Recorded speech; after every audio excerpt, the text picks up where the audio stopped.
spam section. Oh, alright. Spain's Yukari. Oh, what the fuck? These bullets on our nons.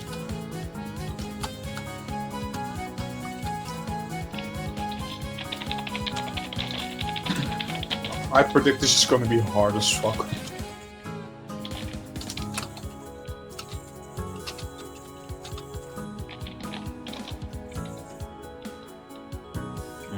Just post a link in a few chats. Have I actually posted in our chat yet? No. Maybe. Hello. Okay, I'll just start streaming the replay. I'm at the moment in a call with Maribel, Obama, and ZM, by the way. So if you hear other people, that's why. Hi. Alright. Alright, let's start streaming the replay. So here I start on the right side to kill the enemies there for the point items and the power items. It kind of makes dodging a little bit simpler as well as collecting power items and points, although you are bound to restart quite a few times sometimes. But that doesn't really matter since it's the start of the stage. But yeah, it's kind of interesting because soon in some of the older games you had to make sure your power would go up. Like that's pretty much the case up until TD. And after that it hasn't happened, so... Like in GFW you also still had to increase your power. And then in TD you just started out with 4 power right away. Anyway, this run did not collect any UFO tokens. And it did get 301 mil, as you can see in the hike score there. I'm still planning to do like an UFO Extra no miss no bump with UFO routes later. But first I felt like streaming this particular run. Hello, Wizard IF.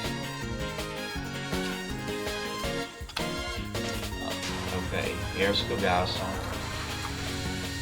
Kogasa is kind of fun to do.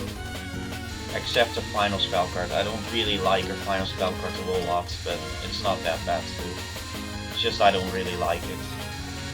Mainly because at the end it can just randomly stop and the laser pierces through you. Just silly. This spell card is pretty fun. And Fee is no Ventura, which means that I have not collected any UFO tokens. So I have not spawned any UFOs this round. But also not collected even one UFO token. If it was no vertical, then that would be weird because I already moved vertically. So no, it's no Ventura. Also, I'm smelling popcorn over here. Smells nice. Nice. Also, Kogasa was moving a bit to the right, which meant that I had to move a little bit to the left when I was going up, which gives the spam fairies a bit more time to hit me.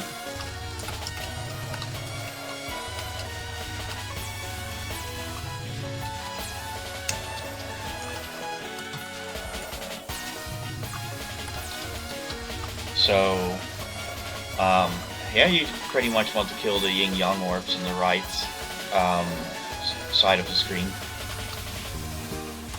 And you want to do that because otherwise it can get really spammy.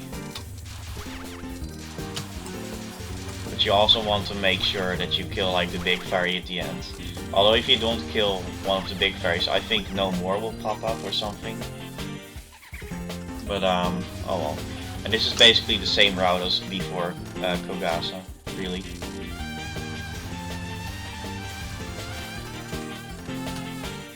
As you can see, I did not collect a UFO token so far. I do not collect any this run. Although once you get to New A, you can't really collect one. So, and also this strategy I learned from GM's run. It was really all I needed to learn to do a no miss, no bump, no Ventura run. Really. And there's New A. And here it's just basically no miss, no bomb. No way. To be honest, with how many times I died to stupid stuff during practice, although that's mostly because I did dumb stuff like trying to grace particular patterns, even just a little bit. With that many times, I was thinking maybe I have more done that, but apparently not. It really didn't take too long, I'd say. Pretty much all done in one day of time. Although yesterday I did practice a little bit in the night, but it's still under 24 hours, I'd say. I think I started during the night anyway, so it's still today in that sense. Anyway, for this particular spell card I killed some of the red UFOs. And then I moved back to the middle to shoot Nue again. I do 3 waves, but I'm also capable of doing it in 2 waves. It's just it's so unnecessary. Unless you want an optimal speed kill, but I just don't see why it's necessary. I just blind kept double death butterfly on Paint Cherry Blossom. Nice. That's pretty cool. We should probably record playing this. Yeah, I'll make a replay of it. It's Also, so blind NB. Yeah, also there's nothing that needs to be said about Mysterious Snake Show. It's just a simple spell card, really. All that I can tell is that the more light green looking snakes are basically the ones descending first. Also, for blue UFO, I actually got a somewhat scary blue UFO, but I still got through it rather well, I guess. It was mainly the end of it was a little bit scary, if I remember correctly. Although not that much. Okay, I'm wrong. It was a run before this one. I was thinking this run had a scary blue UFO, but that's not the case. I think most stuff actually went pretty well this run then. Here you basically move in a box-like pattern, although you can also move like I did there, which is not really entirely in a box. But if you just move in a box-like pattern, you're pretty much always fine. Since I'm more used to the pattern, I just move around. Oh, you mean the Maku Chimera? Yes. The square shape move? Yes. Yeah.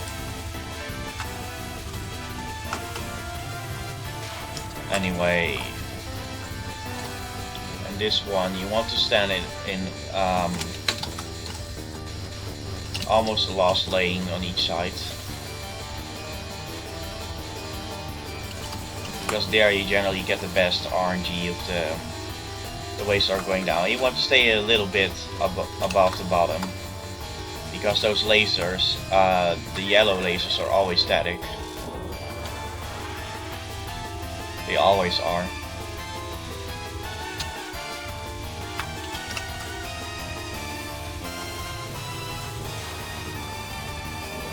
And here you have Undefined Darkness.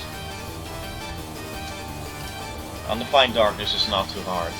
You just move her to one side, you move down a bit, and then you move down a bit again, and then you basically do that again and you move to the other side that you move her up. Here I had to move her up again because I wasn't getting all that good RNG from the blue fireballs. But I still finished her off quite confidently. And this non-spell is kind of one of the scariest, like it can actually give you kind of bad waves. But it's done so quickly, it proves to be no danger most of the time. And here you want to make sure that you shoot down descending UFOs. With Reimu A you won't always be able to do that, but Reimu A still can finish off the spell card kind of fast if you focus on Nue as well. In an earlier run she was moving to the side where the UFOs were coming from on the left, and I was hitting her and not the UFO until later on, and the UFO just flew into me, and that's how my run ended there. But it was not too long ago. And the survival is just basically remembering that you need to go through the gap and then you need to move to where the bullets came from first, in terms of horizontally or vertically.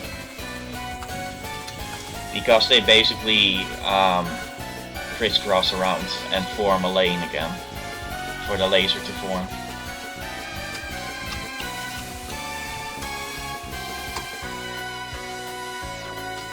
It's not really a too bad survival, but it's still one that can kill you in the last 3 seconds.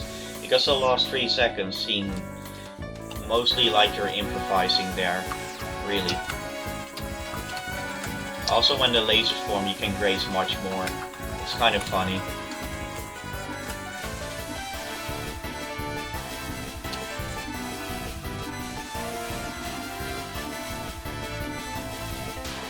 And final spell cards. I have not failed this spell card even one time with Reimu A. As you can see, 4-4 practice history. Well, practice history, just history in general. Well, that's from when I was practicing our boss fight with Riri's patch as well, but it doesn't make it any less of a capture, I guess. So 4 out of 4 times I've captured Groot's bow. It's not too bad. You just want to make sure that you read where the bullets are coming from, and then read where the gaps are, and move there. The final phase, though, can actually kind of be overwhelming at times, but just make sure to read where the gaps are, and you'll be fine. And Reimu A finishes off really quickly, as you can see here. So that's my no miss, no bombs, no Ventura. So I kind of just decided to stream this particular run. I was not really planning to do more than that, so I'm gonna stop streaming already. Thank you for watching.